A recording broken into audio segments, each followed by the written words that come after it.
hello friends नमस्कार आपनालोक সকলোকে মোৰ এটা নতুন ভিডিঅলৈ স্বাগতম জনাইছো আজি মই আপোনালোকৰ আগত বৰ্তমান সমাজত দেখি অহা কিছুমান অপ্ৰিয় সত্যৰ কথা কম বুলি ভাবিছো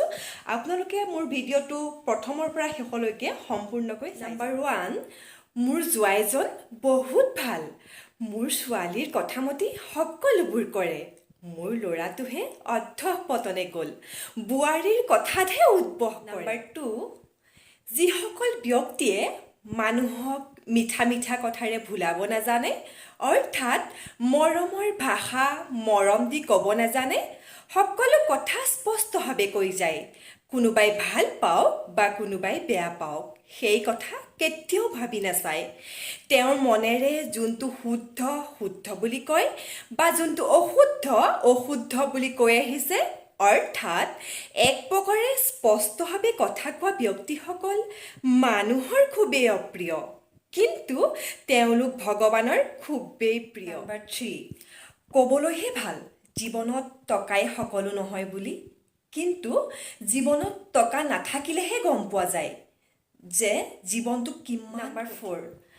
তুমি মানুহৰ যিমানেই ডাঙৰ উপকাৰ নকৰা কিয় পিছলৈ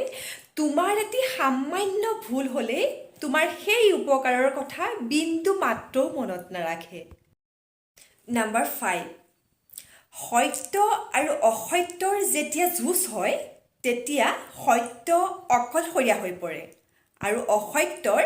বাহিনী হয় বিশাল কাৰণ অসত্যৰ লগত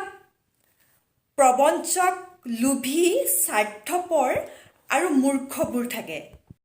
নাম্বাৰ 6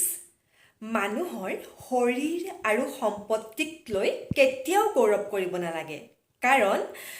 অসুস্থতা আৰু দৰিদ্ৰতা কেতিয়াও কাকো আগতীয়াকৈ কৈ মানুহৰ জীৱনলৈ নাহে নাম্বাৰ 7 তোমাৰ হাতত যেতিয়া টকা থাকিব তেতিয়া তুমি যিমান অশিক্ষিত নোহোৱা কিয় সমাজত তোমাৰ স্থান সদায় আগত আৰু তোমাৰ হাতত যেতিয়া টকা নাথাকিব তেতিয়া তোমাৰ শিক্ষাগত অৰ্হতা যিমানেই নাথাকক কিয় সমাজত তোমাৰ স্থান সদায় পাছত নাম্বাৰ 8 ছোৱালী হৈ জন্ম লোৱাটো খুবেই সহজ কিন্তু জীয়াই থাকিবলৈ খুবেই টান কিয়নো মানুহক দেখাই কান্দিবলৈ গলেও ভাবিব লাগে মানুহে ক'ব ছোৱালীজনীয়ে ভাল এক্টিং কৰে দেই আকৌ মানুহক দেখাই হাঁহিবলৈ গলেও বিপদ মানুহে ক'ব ছোৱালীজনী বৰ চেলেপু দেই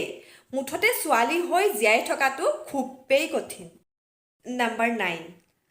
আৰে আৰে পৰনিন্দা পৰচৰ্চা কৰিয়েই যেন পাই পৰম সুখ কিন্তু সন্মুখলৈ আহিলে